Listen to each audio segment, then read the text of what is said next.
শহরের যানজট মুক্ত করার লক্ষ্যে 2023 সালের বিধানসভা নির্বাচনের প্রাক্কালে বটতলা এলাকায় জবরদখলকারী দোকানপাট ভেঙে দেয় আগরতলা পৌর নিগম। বটতলা শিববাড়ি থেকে দশমীঘাট পর্যন্ত যাওয়ার রোনাল্ডস্টে রোডের মধ্যে অবৈধভাবে সরকারি জমি দখল করে দীর্ঘদিন ধরে ব্যবসা করে যাচ্ছিলেন 18 জন ব্যবসায়ী। তাদেরকে উচ্ছেদের পর বিকল্প চিন্তা ভাবনা করছিল সরকার, কিন্তু অবৈধ দোকানপাট উচ্ছেদের পরেই শুরু হয়ে যায় রাজনৈতিক মারপ্যাচের খেলা। ফলে বন্ধ হয়েছে উচ্ছেদকারীদের পুনর্বাসনের কাজ। পরবর্তীতে এলাকার বিধায়ক মুখ্যমন্ত্রী প্রফেসর ডক্টর মানিক সাহার অনুকূলে অবৈধ ব্যবসায়ীদের দোকানঘর তুলে দেওয়ার সিদ্ধান্ত নেয় রাজ্য সরকার। শুক্রবার বটতলা শিববাড়ি সংলগ্ন এলাকা পরিদর্শনে যান আগরতলা পৌর নিগমের মেয়র দীপক মজুমদার। সঙ্গে ছিলেন নিগমের কমিশনার শৈলেশ কুমার যাদব, সংশ্লিষ্ট ওয়ার্ডের কর্পোরেটর সহ দপ্তরের আধিকারিকরা।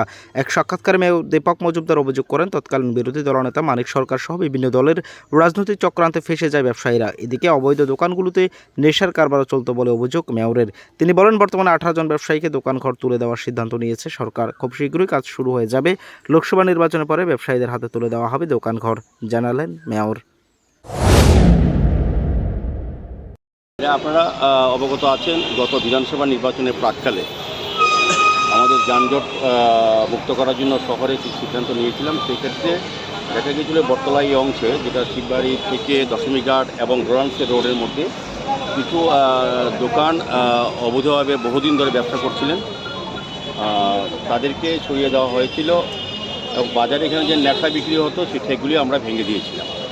তো আমরা তখন ভাঙার সময় যারা এখানে ব্যবসা করতেন অস্থায়ীভাবে তাদেরকে সরিয়ে আমরা বিকল্প চিন্তা ভাবনা করেছিলাম, আমাদের সরকারিভাবে লোনের ব্যবস্থা করার কথা বলা হয়েছিল।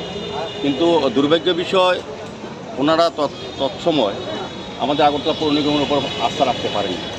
তারা তৎকালীন বিরোধী দলের নেতা মানিক সরকার, আশিস সাহা, সুদীপ রায় বর্মন, পবিত্রকর, রতন দাস সবাইকে নিয়ে এসে রাজনীতি ওদের চক্রান্তে ওরা ফেসে গেছে।